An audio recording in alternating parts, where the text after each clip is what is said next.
the federal allocations in their different local government areas. All those who are behind this fake peace meeting with terrorists. These are the areas that the Senate, the National Assembly you should be probing. And in the process, the repressive GLC, Tinubu and his gang, they will have questions to answer. But no, to Akpabiole, Tinubu canceled the South Africa trip. He canceled the Angola trip. Do you know what it takes for the president to cancel his trip? That's to tell you that he cares about this whole thing. So the way you are talking like you are supporting our enemies who are attacking our country. We are one here. How can you be one? One as what? One as those who disagree with what is going on, or one as those who agree with the way Tinubu is doing? How can all of you be like, we are one, we all agree with what Tinubu is doing?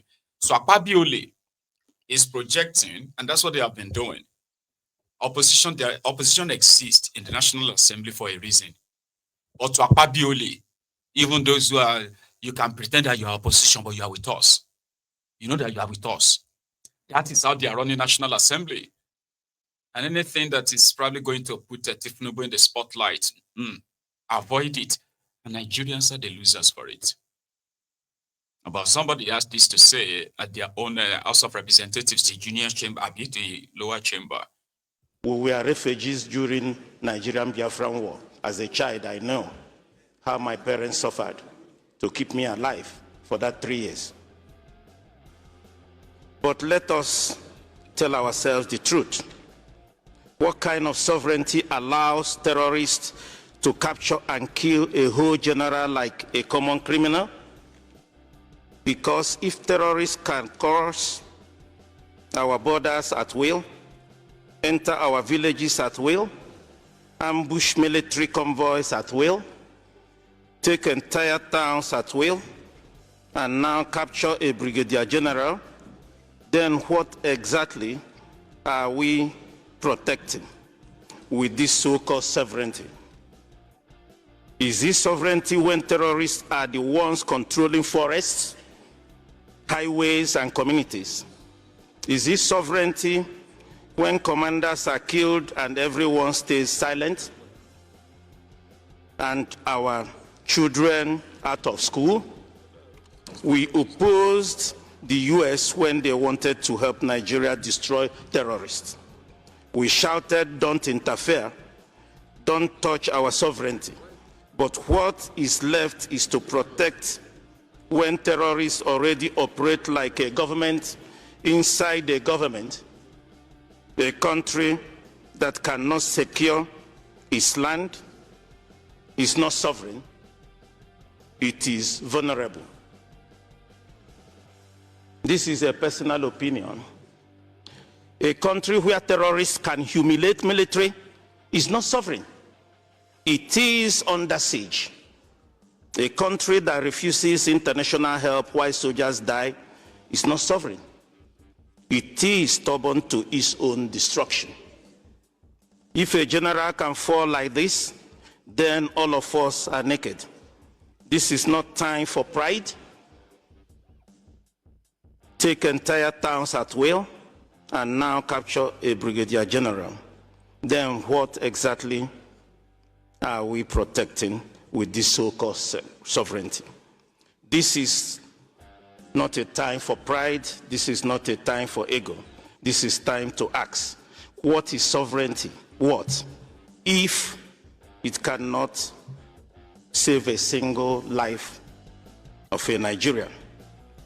Truly, a country of particular concern.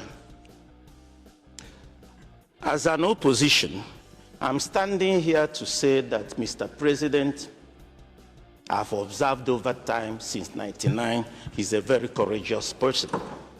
That's why in 99 in Lagos, I voted for him to be a governor. And I also saw his courage when, a minute after being sworn in, he removed the oil subsidy. Though timing was wrong. I saw his courage when he brought off 4 tax bill here, we passed. We saw his courage. And also I want to encourage him to extend that is courage. Today, our brother has been jailed for life,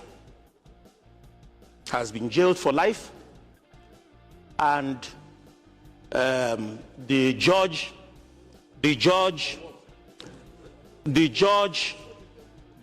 who jailed him saw before him what you are distracting me. The judge who jailed him on Motosho saw things before him that made him to jail him for life. Good enough. But Mr. President has the greatest opportunity now. I'm not a lawyer, but I'm a lawmaker. That Mr. President Leader, please. Mr. President today has the greatest opportunity as a very courageous person, that today I know that Point of order. the counsels to Maazika Luwankwo has not gone for appeal. We are not appealing today. We are demanding today that within the ambits of law of these 90 days, he has not gone Point to of court. order. For Mr. President to give him a pardon and release Nnamdi Kanu to us. I rest my case. Okay, thank you, Karen. Thank you. We were refugees. What the hell is he? Why did he struggle to actually let her out? That should be the easiest thing to kind of like say. At this point, I don't know, like, why did he struggle to let her out? Mazi Nnamdi Kanu should be released unconditionally, whatever you want to call it, right? But that's also part of their conversation. But there's an extended one again, this time from the reps to the Senate. Let me quickly add it before I will now add my own analysis. I'm still talking about the state of the insecurity. Yeah. And I do not miss that word. They are always up to responsibility. The example was before the attack of Kuje prison, there was a report. Those who are supposed to implement neglected. The same thing happened now in Kebbi. There was a report, and the security council meeting was held at the state. At the end of the day, there was a directive, but an hour before the bandits struck in, the people on ground withdrew. This is one other area that we must look into. There must be synergy, there must be collaboration between all our security agencies. Otherwise, it is going to be exercise in futility. And I have never seen a country like ours, where you neglect the advice of your own intelligence. It's important that we take them serious. It's important. As far as I'm concerned, if we are taking the security intelligence reports seriously, the crisis in Plateau State and other places may not have taken place. The last is about our judicial system. Why will you arrest somebody with criminality, keep him, and you'll be there for 1, 2, 3 years, 10 years? There is no judgment. This we also have to look at. Is it about the laws? Is it about the provision in the Constitution? This is an area that we need to amend. Sir, I do not believe that we need to negotiate with criminals. I do not believe that there's need to allow those criminals outside for what is being done. We are seeing, why will criminals come to town to a wedding with guns in convoy, and we have the security in this country? They cannot track them. I watched with nostalgia again, a small boy of not more than 10 years from Zamfara Osokoto, who visited Bello Turji in his own enclave. The boy said he traversed by leg to reach out to him, that he wanted to be in his own gang. Came back. From that story alone, is sufficient if we are serious and we are serious to use that boy to track and get to where those people are. I believe some people are benefiting, and that's why they don't want this matter to end. If they are not benefiting, why are we not? We have excelled. We have done exceedingly well as far as the Nigerian Armed Forces is concerned. We have gone to Liberia and other countries, done well, come back to this country. I can tell you for free, sir, before my cousin was killed, He came to me to say, I want to work, but they want to kill me. Help me transfer. My colleagues will bear with those who are in that formation. Help me transfer out of that place. There's nobody in Yobe and Borno that doesn't know, and that's why I want to thank Governor Zulum. He is somebody that is doing well. After his death, he has maintained the family, bought the house for the family, doing a lot for the family. There are very few who care about that. I said, I can tell you for free, sir. When he told me this, I said, my brother, take it as a call. He said, no, I want to do the work. This is what I subscribe to do. But they will kill me because there is sabotage. They send him on an errand to do the job. On the time, they asked him to go back again. And on his way, he was ambushed and he was killed. My younger brother that I mentioned came to me to say, transfer me, my sino. I want to leave this place. I said, I won't do that. Those who don't have people of authority like me, what is their own position? He said, I want to do the job. I've been to Liberia. I've been to other places. But these people will kill me because they are not supporting us. There's no equipment. Okay. Barely 1 month after, they kill him. The wife of this person, this is what I want to tell you, sir, came to me crying, don't make me a widow. They will kill your brother. I am saying that serious collaboration and gap even within the system. And this one have to be looked into. Thank you very much, Mr. Speaker. Thank you, respected colleagues. I pray that God will continue to grant you the wisdom and the wisdom of Solomon to lead our country right. Thank you, sir. Kidnapping now pays more than oil. Kidnapping pays more than sitting as a senator or sitting in the villa. And therefore, as lawmakers, what do we need to do? We now look at kidnapping and say we must amend our laws to say kidnapping is a terrorist act and must therefore be treated as such and must therefore carry the death penalty. And that is some of the ways we have to go. Mr. President, the entire security architecture of our country we need just to sit down. It is not about talking in plenary here. It is not talking about one committee or the other. We must be able to find out. It's not about just national security. Every committee that needs to answer his name must answer his name here in plenary or in executive session. And therefore, going forward, most of the questions arising from our colleagues is not to the president, it's to ourselves. And therefore, the Senate Leader Office,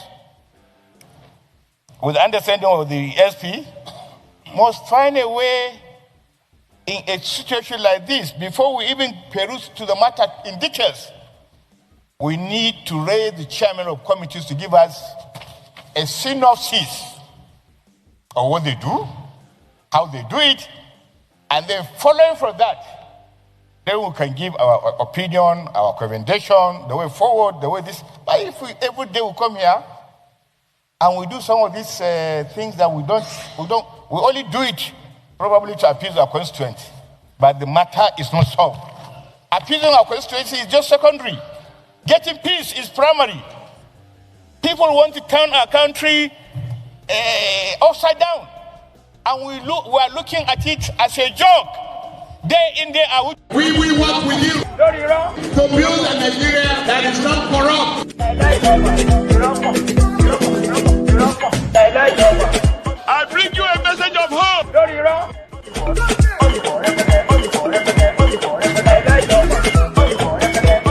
We are going to spend a lot of resources on education. We will work.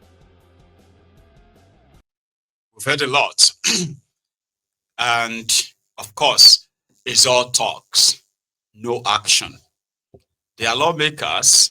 They are not, the executives that actually really implement laws, I think. So they are not, they did try, right, by addressing this terrorism as terrorism. And any of them caught should have death sentence. Makes sense. But that is now left for Tinubu to do. If the executive, because he controls the military, he controls all the security apparatuses and the rest of them. So he's got the resources he needs. He controls the National Assembly that has been approving different kind of loans for him. So he's got no problem pushing any legislation through if he really wants to deal with the terrorists. So that's why the BOC stop at on his own table, put it that way. Of Papa Biole is inviting the lawmakers as children to their mommy's dinner party. Remi Werekwe is inviting the senators to come for dinner party. Papa Biole is calling them the children. Remi, their mom. In a letter sent to them by Remi. Remi Tinubu CON, First Lady of the Federal Republic of Nigeria. So this is like an invitation by the mother to the children on a Friday. So I wish you sumptuous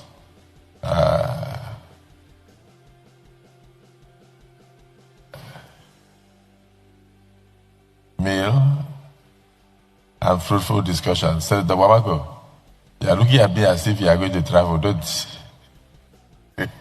this is very important. So we all meet there on Friday.